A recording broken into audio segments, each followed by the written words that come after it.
जयपुर के गोनेर रोड पर शनिवार दोपहर का टाइम होता है 12:30 बजे और एक महिला जिसकी उम्र 45 साल होती है। महिला का नाम होता है मंजू शर्मा। वह घर में अकेले रह रही होती है। अचानक से जो है उसका बेटा आता है और जैसे ही दरवाज़ा खटखटाता है, दरवाज़ा नहीं खुलता है। काफ़ी कोशिश करने के बाद भी जब दरवाज़ा नहीं खुलता है तो जो बेटा होता है उसे कुछ शक होता है। बेटे की उम्र लगभग 22 साल होती है। वह काफ़ी कोशिश करता है फिर भी दरवाज़ा नहीं खुलता है। अब जो है वह दरवाजे को खोल करके जैसे ही अंदर जाता है, देखता है कि जो बिस्तर है उस पे खून से भरा हुआ है। सारा कमरा में खून पसरा हुआ है और बिस्तर पे एक चादर है। चादर में कुछ ढका हुआ है और जो चादर से ढका हुआ था वह था एक महिला का शव।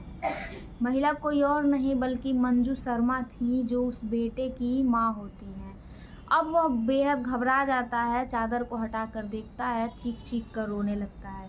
उस महिला के शरीर पर 17 से अधिक बार जो है चाकुओं से मारा गया था और 25 बार जो है चेहरे पर चाकू मारा गया था। देखने से ऐसा लग रहा था कि किसी ने महिला का बेहद ही दर्दनाक तरीके से चाकू से मारा है या फिर कोई दुश्मनी हो सकती है। इतना सारा घाव और इतना सारा खून कमरे में चारों तरफ देख करके सब लोग इकट्ठा होते हैं, पड़ोसी आते हैं और वहाँ से महिला को जो है हॉस्पिटल ले जाया जाता है। लेकिन डॉक्टर जो है बताते हैं कि महिला की 1 घंटे पहले ही मृत्यु हो चुकी है। पुलिस को सूचना दी जाती है और वहाँ पर पुलिस आती है। नमस्कार, मेरा नाम प्रतिभा है और आज की जो सच्ची घटना है वास्तव में दिल दहला देने वाली है। एक महिला जिसकी उम्र 45 साल, शरीर पे इतने ज़्यादा जख्म, इतने ज़्यादा चाकुओं के निशान।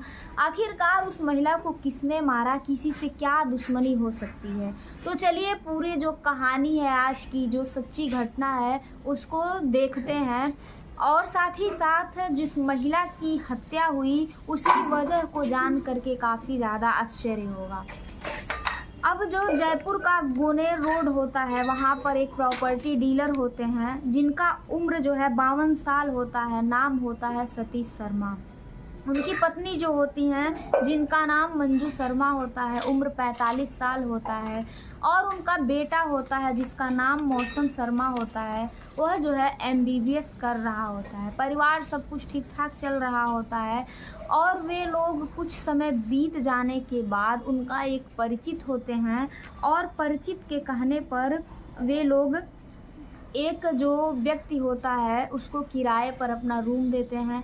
किराए पे रूम देने के बाद जो है कभी कभी जो किराएदार था उसका भांजा जो है कभी कभी आता था और वे लोग जो सतीश शर्मा थे उनको अच्छा नहीं लगता था। वे बीच बीच में कहते थे कि आखिरकार यहाँ पर एक क्यों आ रहा है, उनको बुरा लगता था और कुछ लोग टोकते भी थे और मना भी करते थे। जो मंजू शर्मा हैं उनके पति की जो है पीपली गोनेर रोड पर हैप्पी बुक डिपो नाम से दुकान भी है, साथ ही प्रॉपर्टी डीलिंग का काम भी करते हैं। जिस समय मंजू शर्मा जो है अपने घर में मृत पाई गई थी, ठीक उसी दिन जो है 12 बजे उनकी अपने बेटे से बात होती है और जैसे ही उनकी अपने बेटे से बात हो जाती है, बेटा कहता है कि मैं 1:30 बजे आऊँगा। और हत्या के दिन जो हत्यारा होता है वह घर की रेकी करता है। पहले तो जो हत्यारा होता है वह 10:30 बजे अपना चेहरा ढक करके आता है और फिर जो है 12:30 बजे आता है और मंजू शर्मा उस दिन अकेले होती हैं घर में उस टाइम। फिर उनको धारदार हथियार से हमला करता है और आखिरकार उनकी जान ले लेता है। हैरानी की बात तब है कि वह जो हत्यारा है वह इतना बड़ा जुर्म करने के बाद भी जब मंजू शर्मा को SMS हॉस्पिटल ले जाया जाता है पोस्टमार्टम के लिए, वहाँ डॉक्टर बताते हैं कि इनकी 1 घंटे पहले ही मृत्यु हो गई है।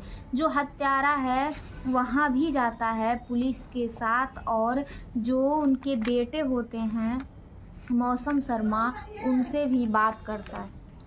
राहुआस दौसा निवासी एक परिवार होता है जिसके एक परिचित के कहने पर जो परिवार वाले होते हैं प्रॉपर्टी डीलर के, वह लोग अपना मकान जो है किराए पर दे दिए रहते हैं और जो किराएदार होते हैं 3 साल पहले ही उनका मकान लिए रहते हैं। जो उसमें युवक होता है प्राइवेट नौकरी करता था, उसकी पत्नी रहती थी और साथ ही उसकी माँ भी रहती थी। ये लोग दूसरी मंजिल पर रहते थे।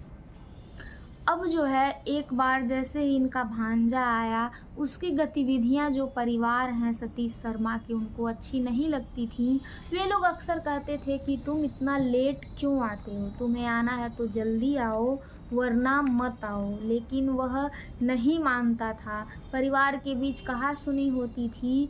मात्र इतनी सी बात में जो हत्यारा है उसने जो है एक महिला की जान ले ली। उसमें उन महिला का कोई कसूर नहीं था। कसूर इतना था कि वह रोक-टोक करती थी और जो है उसका व्यवहार उनको अच्छा नहीं लगता था। भांजे ने जिसने मारा है उसकी उम्र महज़ 17 साल है। जब वह मंजू शर्मा का कत्ल करके जा रहा था, ऊपर गया तो जो उसकी नानी हैं उन्होंने कहा कि तुम्हारे शरीर पे खून के छींटे कैसे हैं। वह बताता है उनको कि यह जो छींटे हैं एक सांप के मारने की वजह से है। अब जैसे ही नानी ने दोबारा पूछा, वह अपने नानी को भी धक्का दे दिया। उनको भी 22 टाँके लगे हैं। जो हत्यारा है घर वाले शुरू से ही उस पे शक करते थे। जैसे ही मंजू शर्मा का कत्ल हुआ, पुलिस ने पूछा कि आप लोगों का किसी पे शक हो तो बताइए। घर वालों ने उसी का संदिग्ध में नाम बताया। हैरानी की बात तब है कि हत्यारा जो है साथ रहा हॉस्पिटल में भी जब मंजू शर्मा को ले जाया गया, जहां डॉक्टरों ने बताया कि महिला की 1 घंटे पहले मृत्यु हो गई है। जिस दिन महिला का कत्ल हुआ, पति जो है खाना खा करके दुकान पर चले गए थे। बेटा जो कि MBBS कर रहा है, वह भी जो है बाहर चला गया था। जैसे ही 1:20 पर बेटा घर आया और जैसे ही सारी हालत देखी माँ की, माँ चादर से ढकी हुई, घर में खून पसरा हुआ और महिला की हालत ऐसी थी कि मानो जो हत्यारा है वह किस जन्म का बदला लिया हो। ज़रा सोच के देखिए कि मात्र 17 साल का लड़का किसी के रोकने टोकने पर इतनी बेरहमी से हत्या कर दिया। किसी ने सोचा भी नहीं था। लोगों में बेहद आक्रोश है और लोग जो है यह भी कह रहे हैं कि आखिरकार एक महिला की जान कैसे इसने ले ली। जो हत्यारा है वह कत्ल करने के बाद जो है प्रेम नगर पुलिया के नज़दीक जो है अपने कपड़े को जला दिया और मोबाइल और सब कुछ छुपा करके, वह हैरानी की बात यह है कि वह कत्ल करने के बाद जो मृतका थी मंजू शर्मा, उनके मोबाइल को भी अपने साथ ले लिया और उनके मोबाइल को भी वह छुपा दिया। और वहाँ पर जहाँ परिजन SMS हॉस्पिटल थे महिला को लेकर गए हुए थे, वहाँ पर चला गया और साथ ही साथ वह हर गतिविधि पे नज़र रखता था। लेकिन हॉस्पिटल में जैसे ही पहुँचा, परिवार वालों ने शक जताया। पुलिस ने कड़ाई से पूछताछ की और आखिरकार हत्यारे ने अपना जुर्म कबूल कर लिया। जो भी हुआ बहुत बुरा हुआ। मात्र रोकने टोकने से एक महिला की जान चली गई। ज़रा सोच के देखिए कि उनके पति और बेटे पर क्या गुजर रही होगी। हमारा समाज जो है किस तरफ जा रहा है कि मात्र ज़रा सा कहने पर लोग मार पीट पर उतारू हो जाते हैं, किसी की जान ले लेते हैं और ज़रा सा भी उन्हें नहीं होता कि आखिरकार वे कैसा कर्म कर रहे हैं, इसका परिणाम क्या होगा। आज मंजू शर्मा हमारे बीच नहीं है। एक हंसता खेलता परिवार से एक महिला ऐसे चली गई, उनको जाना नहीं चाहिए था क्योंकि उनकी कोई गलती नहीं थी। तो आज की जो सच्ची घटना है उसको यहीं पे ख़त्म करते हैं। मिलते हैं एक और सच्ची घटना के साथ। नमस्कार, अपना ख्याल रखिए।